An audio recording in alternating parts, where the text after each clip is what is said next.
I've long advocated for the Army to make hard, forward-looking decisions, and I especially support the push to modernize our munitions enterprise. I don't know, how many personnel will be affected, and what's the timeline of implementation? But combining those units, they're working on the plans right now. We'll provide them the moment they're available. What is the Army's plan to bridge this gap in ground medical evacuation capacity as the Humvee is phased out? Either one of you can take that. Yeah, I'll take that one, Senator. We have, you brought up the armor protection, we have 18,000 plus JLTVs continuing to buy those. So obviously medical evacuation and how we do that. Having done that. In a recent Senate Armed Services Committee hearing, Senator Tammy Duckworth delivered a sharp critique of the United States Army's priorities, calling for greater accountability in how military resources are used. A decorated combat veteran, Duckworth used her platform to push back against what she described as wasteful spending and risky strategic decisions. At the top of her concerns was a proposed $30 million military parade, which she dismissed as a political vanity project rather than a meaningful celebration of the Army's service. Senator Duckworth.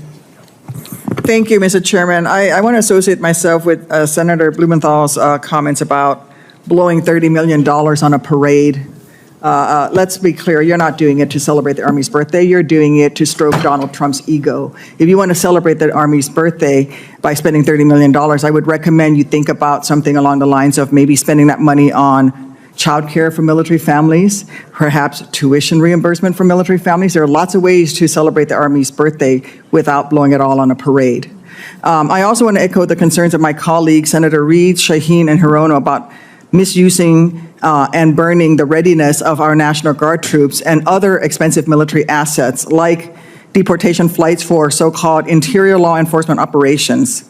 The military should not do the job of DHS for it. I'm especially concerned by your answer to Senator Hirono, Mr. Secretary. I think you copped out with your answer of, we will do what's legal. That answer ignores your obligation to advise what is right for our war fighters and to focus on war fighting, not to say what is legal. Secretary Driscoll, General George, I appreciate much of your transformation efforts. I've long advocated for the Army to make hard, forward-looking decisions, and I especially support the push to modernize our munitions enterprise to produce and deliver munitions to warfighters at scale. That's why your proposed cuts to Rock Island are confusing and troubling to me. Rock Island Arsenal is a critical part of the Army's advanced manufacturing ecosystem. It is central to the future of battlefield sustainment and logistics. Yet under your current plan, two commands with very distinct missions, Army Sustainment Command and Joint Munitions Command, would be integrated. We've been told this consolidation will result in workforce reductions of approximately 100 personnel and the phasing out of a data center in Army Material Command. Beyond this, details are scarce. Secretary Driscoll, do you have more recent updates on the workforce impacts of these planned changes, including how many personnel will be affected and the timeline of implementation? Senator, I just want to echo how important Rock Island is. I think we have a trip scheduled or hopefully soon to go up there. The workers up there have been remarkable and have helped our country and our Army for a long time. As it relates specifically to sustainment and the Joint Munitions Commands, when we were looking at it, basically the headquarters exist so close together, we thought we could have efficiencies without actually impacting the outputs by combining. The intent is not to slow down production in any sort of way. And then specifically, Senator, to your question, no changes from what you referenced.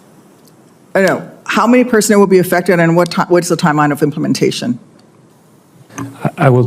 I wanted to just kind of reinforce. We have two headquarters that are kind of very almost co-located, and there's a lot of things that we can do within that, I think, to combine that. So what we still need and what we want to invest in is all the technical expertise that we get at Rock Island, and probably the unmatched right now 3D printing capability, additive manufacturing that even commercial industry is coming in there and using it. So it's kind of where we're looking across the formation of how we can update our business systems, combine some of these capabilities, and I think it's going to make us better. And we're happy to come over and brief you that in detail, or meet you at Rock Island, Senator, and have that discussion.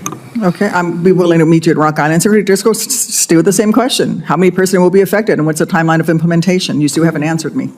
Senator, we're currently working on the plan. It is I would actually hypothesize there would be growth at Rock Island on a net basis, but combining those units, they're working on the plans right now. We'll provide them the moment they're available. Okay. I mean, I think what you're doing is scaling down. I hope that the answer is that we're going to work towards a minimum workload, at the very least, at Rock Island to maintain that capacity. I want to flag that I joined the Bipartisan Arsenal Workload Sustainment Act with Senators Durbin, Grassley, Ernst, and Representative Sorensen. This bill would incentivize private industry to partner with arsenals to ensure a more predictable workload throughout the year to enhance efficiency and keep costs low at all of our arsenals. I hope that you and General George will work with us to move and get this legislation passed. We'd love to, Senator. Let's be clear, you're not doing it to celebrate the Army's birthday. You're doing it to stroke Donald Trump's ego, Duckworth stated. She suggested the money would be better spent on child care or tuition support for military families. Duckworth also raised alarms about the misuse of National Guard troops for domestic immigration enforcement tasks, calling it a drain on military readiness. She criticized Army leadership for sidestepping responsibility by simply saying, "We will do what is legal," rather than focusing on what is right and mission appropriate. Another major point of contention was the Army's plan to consolidate 2 commands at Rock Island, Arsenal potentially eliminating 100 jobs and closing a data center. Duckworth, who represents Illinois, warned this could undermine the Arsenal's critical role in advanced manufacturing and battlefield logistics. Despite her repeated questioning, Army officials could not provide a clear timeline or specific workforce impact. Finally, she highlighted a dangerous gap in ground medical evacuation capabilities as the Army phases out Humvees and limits Joint Light Tactical Vehicle (JLTV) purchases. She argued that the current replacement options, like the infantry squad vehicle, don't meet the mission's demands, especially for transporting wounded soldiers. Senator Duckworth concluded by urging military leaders to focus on warfighter needs and collaborate with Congress on solutions. She also promoted bipartisan legislation aimed at strengthening arsenals like Rock Island through public-private partnerships. Her remarks serve as a reminder that modernization must go hand in hand with strategic thinking, workforce stability, and a clear focus on those who serve. Thank you. I'm also deeply concerned by the Army's plan to divest from the Humvee and JLTV without a clear replacement that meets the full spectrum of mission requirements. We have been told that the infantry squad vehicle was identified as the future for ground mobility, but let's be honest, the current model of that vehicle does not support the needs of medical evacuation. And the Humvee fleet that you plan to retain, which could serve as ambulances in the meantime, is already facing severe maintenance issues. This ground capability for medical evacuation is not a gap that we can afford to ignore. What is the Army's plan to bridge this gap in ground medical evacuation capacity as the Humvee is phased out? Either one of you can take that. Yeah, I'll take that one, Senator.